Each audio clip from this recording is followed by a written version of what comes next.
Perjalanan pendidikan Indonesia.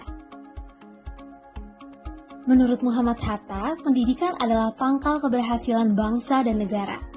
Indonesia telah mengalami perkembangan pendidikan sepanjang sejarahnya. Mari kita mulai dari tahun 1854. Bangsa Belanda mulai memperkenalkan pendidikan dan pengajarannya di Indonesia, namun masih terbatas hanya untuk calon-calon pegawai negeri dan pembantu perusahaan Belanda. Terlihat jelas bahwa pendidikan pada zaman kolonial belum sepenuhnya dirasakan oleh semua rakyat Indonesia dan jauh dari kata sempurna. Tanggal 20 Mei 1908, terbentuklah Organisasi Pergerakan Nasional Indonesia yaitu Budi Utomo. Budi Utomo ini bukan organisasi pendidikan, tapi organisasi inilah yang mendukung pendidikan Indonesia untuk maju.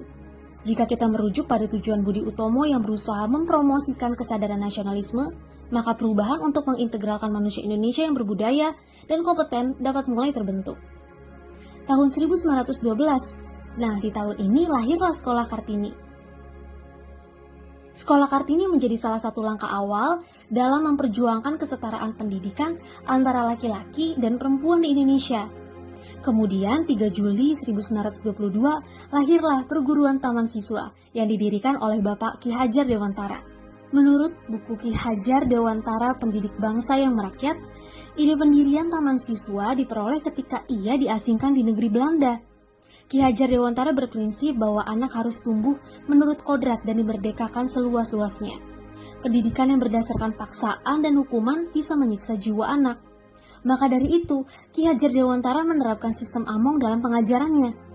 Pendidikan yang dikembangkan Ki Hajar Dewantara sejak tahun 1922 perpaduan model pendidikan Jawa dan Barat.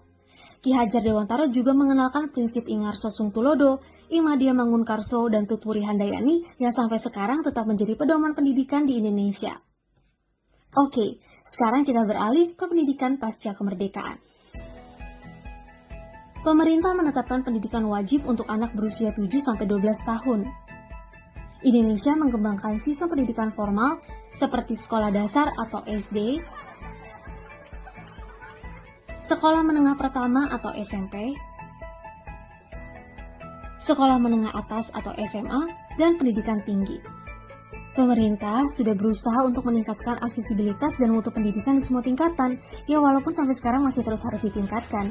Seiring berjalannya waktu, kurikulum mengalami evaluasi, menyesuaikan perkembangan global dan kebutuhan masyarakat yang menggabungkan pendidikan agama, ilmu pengetahuan dan teknologi, seni dan budaya Indonesia. Saat ini Indonesia menerapkan kurikulum merdeka, di mana kurikulum ini sejalan dengan pandangan Ki Hajar Dewantara untuk menerapkan pendidikan yang tidak memaksa, tidak memberatkan guru dan siswa, tidak kaku, dan bisa diimplementasikan kepada peserta didik sesuai dengan kebutuhan. Setelah mereview perjalanan pendidikan nasional Indonesia, mengingatkan saya bahwa semakin berkembangnya pendidikan